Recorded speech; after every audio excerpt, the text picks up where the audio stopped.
planting your feet to lift the chest and the crown of the head up to the ceiling. Tailbone kind of drops down, so you feel that lift in the low belly. On the inhale, your arms will come up to the ceiling. You're stretching up through your pinky fingers. On the exhale, just lean over to the right, so you're standing side bends, taking your chest, turning up to the ceiling. Your tailbone still down, and the left hip forward, so you end up turning all the way up. On the next inhale, lift back up to the ceiling. And then on the exhale, take your right arm underneath the left arm. So you're winding the arms around and then around the hands. So your right hand is going to your left thumb, thumbs turning to your chest, elbows up, but shoulders down. Then bend the knees, sit straight down, try not to tilt forward. Take the right leg up. You can just start by lifting the heel, and then when you're ready, you can lift your toes. And then if you've got that, you can cross. Make sure your leg isn't flopping to the side. Pull it into the midline. And then maybe your foot is able to go behind the calf. Elbows stay up, shoulders down, knees bending. So you're sitting a little bit down. It helps to lower your center of gravity, so it makes it a little easier. Then from there, we'll release. On the inhale, the arms come up. On the exhale, you fold forward, taking the hands back behind you, fingers interlace, and the hands go away from your hips. Head hangs down. Just shake the head, no, that feels good here. For right now, the hands are going far away from the hips, so you can let the shoulders come down. Hands will come down to the floor. Inhale, lifting up halfway. So you're just, light on the hands. You don't have to put much weight on them. If you don't want to put any weight on them, then of course just have them off the floor completely. On the exhale, step the left leg back, coming into your lunge. And again, you're still light on the hands. Keep your chest reaching forward, shoulders drawing back. On the next inhale, lift all the way up, hands to the ceiling. Make sure you're dropping the tailbone down. If you're a little wobbly here, which is completely normal and crescent, walk your right foot more to the right. If that still doesn't help, turn your left toes out to the side, take the heel down for warrior one pose. So either one is perfectly fine. On the exhale, come to side prayer. So bring the left elbow to the right thigh. Now, if you don't want to bring the heels of the hands together because the angle of the wrist isn't good for you, you can always do fists. Sometimes I just take a fist, or you just kind of press fingertips into one another. So either one will work. Keep your chest up though, pulling that right shoulder back. Keep bending into your knee. If the back heel is down, it helps with the balance. It's a little harder on the twist. So keep the back heel lifting if you want to make it a little easier. Still chest lifting, belly lifting. Now the hard thing is to come out of it. So you're going to gaze down first, and then start to lift up. Take your time, no rush. It's when we rush that we usually get wobbly to some extent. So on the exhale, the hands will come down, and then the left knee will come down. And then you're just taking the top of the foot down, and the heavier the foot, the lighter the knee. Again, on the inhale, hands lift to the ceiling, and now you're just going for the stretch. Tailbone forward and down, chest lifting up, trying not to sink in the low back. Several breaths here. If you want to add a shoulder stretch, you can always have the right elbow pointing up, the left elbow pointing down. If you have long hair, you can always grab your hair as the in-between point, otherwise a strap, a towel, whatever you have handy. So this is technically what I'm doing right now is a low lunge with cow face. And then we'll bring the hands down to the floor. You can take your hips back above the left knee, walking the right foot forward just a little bit so you can flex the foot, half splits pose. And if you want to be off that left knee, you can instead come into a pyramid position. So you come forward, back foot flat on the floor, hips level. Both postures are essentially the same in that sense. And then you can always have hands on the floor or full pyramid pose. You can hold opposite elbows. If you can do full reverse prayer, you can take that instead.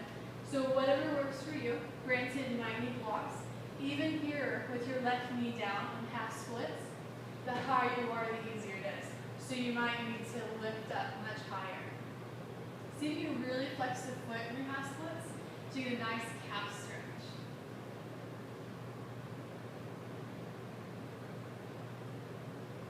And then we'll come forward again into the high lunge with the back knee off the floor. On the exhale, you'll step left foot forward, forward fold. On the inhale, come all the way up.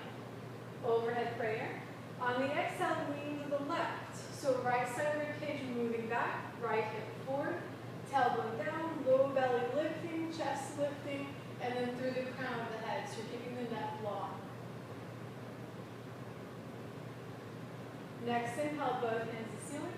Exhale, left arm underneath the right arm. So we're just switching sides now. Again, turning your thumbs to your face. Elbows up, shoulders down. Bend the knees, sit straight down. Lift your left heel. So you shift your weight to your right foot. If you have your balance, lift your toes. You have that cross. Internal rotation. So top of your thigh is pointing up to the ceiling. Left hip is also lifting as well. So what happens a lot of times when people go into eagle, the hip kind of sags like this. So you want to pick it up, hip points are level to the floor. Couple more breaths here if you can. If you need to come out for any reason, be sure you do so. Listen to your body. From here, plant your feet. Inhale, arms come up. So always be aware of your foundation. Exhale, forward fold, yoga mudra, but this time, reach the hands up to the ceiling rather than away from your hips. So hands go up, and that's going to kind of lift you up out of the pose too, but that's okay. Because it kind of gives you a little bit of neck release. So the head hangs down, shoulders are way away from the ears. And then the hands come down to the floor. Inhale, half forward fold, shoulders are back. Exhale, right foot back, feet are hip width apart. So you automatically step into your lunge, hip width apart. Also, if you know you need to have back heel on the floor, do that here before you lift your hands. On the inhale, hands come up to the ceiling. Make sure you're not hanging on your pelvis. So you want to lift your left hip point up away from your thigh. And this way you're holding it from your strength rather than hanging in your joints.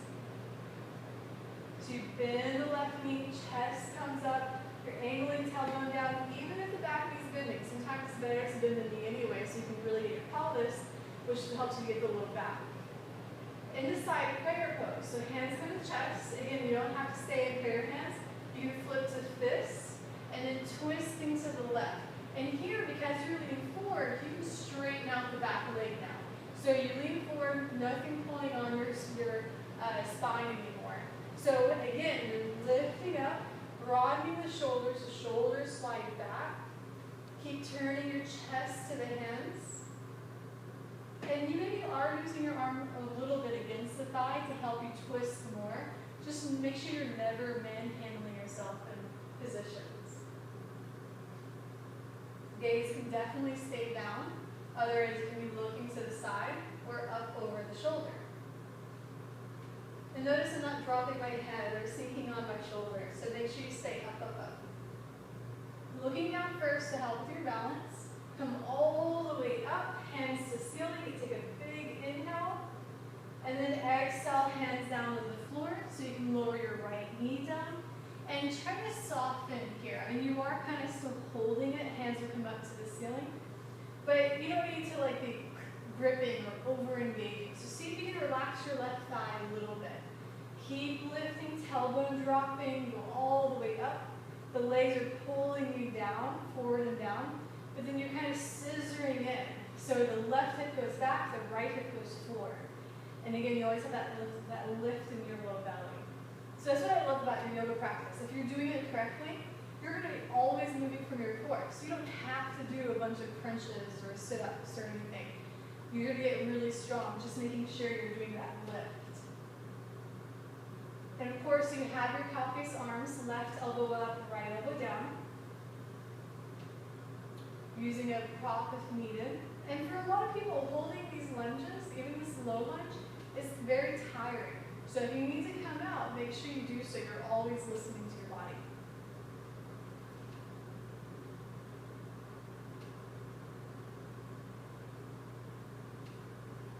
7 more breaths.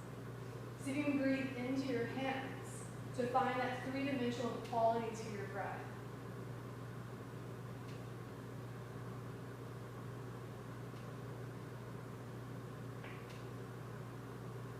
And then on your next exhale, the hands can come down. So remember, if you need to get off the knee, if that was plenty, you can always lift your back knee, step your foot in some, turn your toes out, and into your pyramid pose. Again, hands can be lightly on the floor, just help stabilizing, or they can go back behind you, holding opposite elbows, or full reverse prayer. If you instead choose to keep the knee down, the hips will come back above the right knee. And then you walk the left foot a little further in front, flexing your foot, chest forward as you lower down. So I do really enjoy half splits because of this calf stretch. So take advantage of it while you're here. Make sure that left hip isn't dropping down. Also make sure the left hip isn't too far forward. So wrap the right hip forward. That right foot should be a little over to the right in line with your right knee. Always belly in just enough for support, so you're supporting your low back. Not enough that it restricts the breath.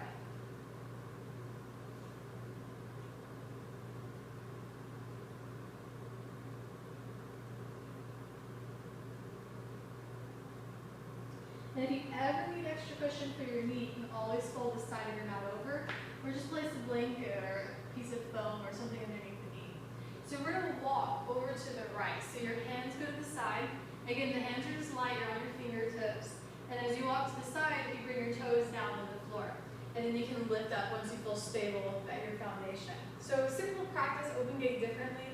I usually have my toes down a little out. You can have your toes facing forward, all the way out, toes up. So whatever you feel best for your ankle.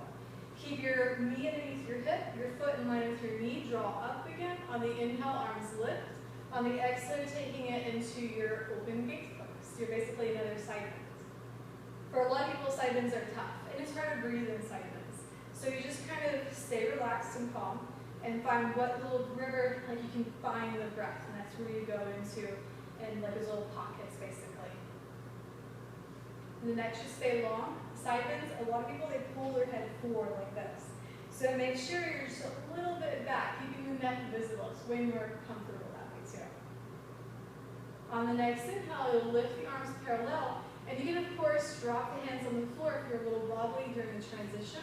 Otherwise, the right knee comes down, and then the left knee comes out, and then the right leg goes out to the side. Again, check your foundation, always checking that first. Elbow down, lifting the chest, and into your open gate pose. I usually kind of tuck my chin into my chest a little bit and think about lengthening through the base of the skull. You can look wherever you want, so long as your neck is long and you're not just letting it hang down. Reach through your fingertips, and then think about letting your left hip kind of go out and down a little bit. So you get just a little bit more of an opening right around the pelvic rim.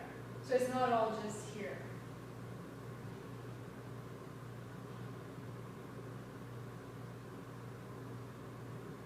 And then on the inhale, we'll lift back up. So I'm going to go for frog pose, but if frog pose bothers your knees, then you can definitely choose to either sit on the floor and take a different inner thigh stretch, or you come up into a wide angle position. So a straight leg standing wide angle. So that's that option. If you were still in your open gate, you would just come down onto your hands, knees down, and then you can take your knees out wide. And then you can come down, either staying on the hands or come down onto your forearms. So frog pose is probably one of my favorite inner thigh stretches, just because it cancels out your hamstrings. You don't have to fold into it. Gravity is kind of helping you here instead of hindering you. So, frog pose is a really nice posture. And you just drop your head and relax. The biggest thing in frog is making sure you're not lifting your tailbone and sinking down. So if anything, kind of drop the tailbone and keep the belly pulled in. For more of a little bit more of a stretch, push back a little bit. So send your hips back just a smidgen. Make sure your ankles are in line with your knees and your toes are turned out to the sides. If you bring your feet too close in, it changes it, makes it easier.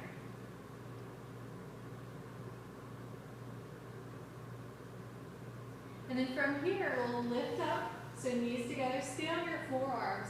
Turn to face the front of the room or wherever, again, that you're going long ways on your back.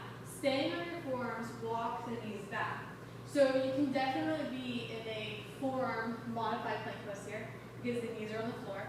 And you can choose to do your forearm plank with the hands together or with the hands apart, so whatever's best for you. Or you can have the knees lifting, full forearm plank pose. Just make sure you're not sagging or lifting the hips and taking your shoulders back. So it's not dolphin, you're just here. Several deep breaths, soften the face and the neck. and then take the hips down to the floor. Here's another. Toes reach back, Sphinx pose, so shoulders back and down. Reach the chest forward, reach your toes and tailbone back. And then again, so you're going to pull the front low ribs in, lifting up, so really find your core. Tuck your toes, start to lift your hips and your thighs. We're going to go back to Dolphin, so go ahead and lift your knees, and then walk your feet in. So coming into Dolphin pose, the hands are still light, but they're pressing evenly into the floor like your fingertips are. The hips up and back, shoulders broad, elbows stay in rather than starting to splay outwards. Head hanging, your head might touch the floor, it might not touch the floor, but don't rest on the head. And then knees coming down to the floor, hips back to your heels, extend in child pose.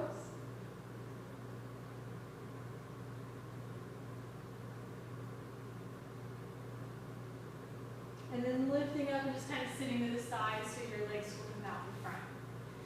Okay, and then we have ankle to knee pose. So right leg in front or right leg on top. Lifting your chest and then folding.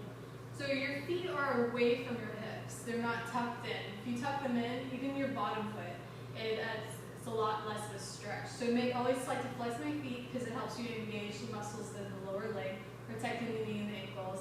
Also, when you flex your feet, your toes are pointing forward.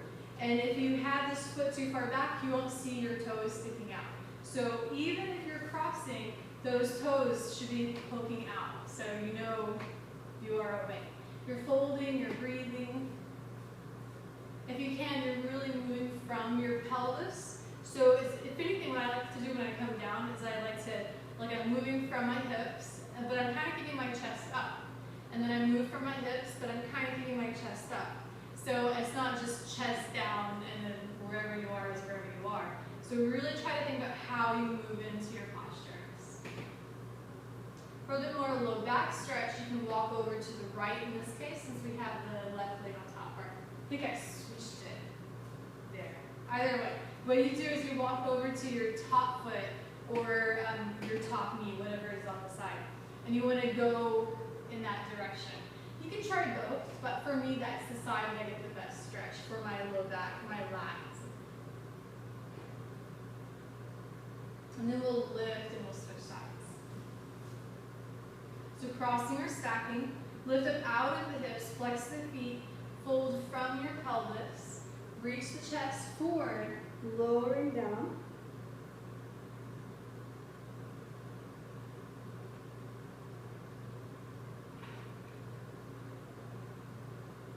And then of course you can go to the other side.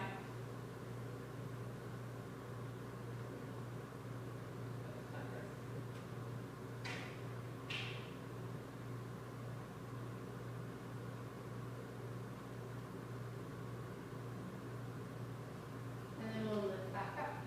So from here you can lie down and then we'll take a little bit of a twist. And since it's just this little short class, you'll come into Savasana. If you want to get a little bit more core work in, you can always say boat it down, so you can come boat and then even lower half boat, and then you're on the floor. So get a little bit extra core work involved. So for the twist, once you lie down, you can just stay with a normal twist with both knees going over to the side, or you can wrap your left thigh around the right thigh, take it over to the side, to the right side. So what this is we call it the eagle leg twist because you're crossing like we did in eagle pose, and it's taking that knee, eventually all the way down to the floor. Adds a little bit of an extra hip and thigh stretch here too. Now you can look up if it's better for your neck, or if you want more traditionally, you would also look to the left, in the opposite direction of your knees. We'll release the legs, switching, crossing the legs, so right thigh around the left, and then legs to the left, or keep your legs stacking instead, face up or to the right. If you can, hip away from your chest, and you're spinning your belly and your rib cage and everything over to the right side.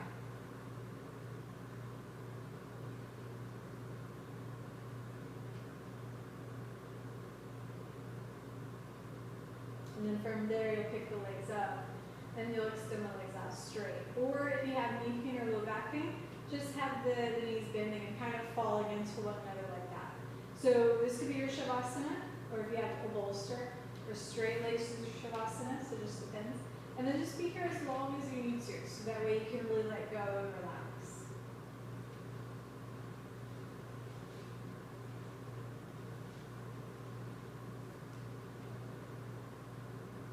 Alright, so just either keep letting the video go, coming up into a seated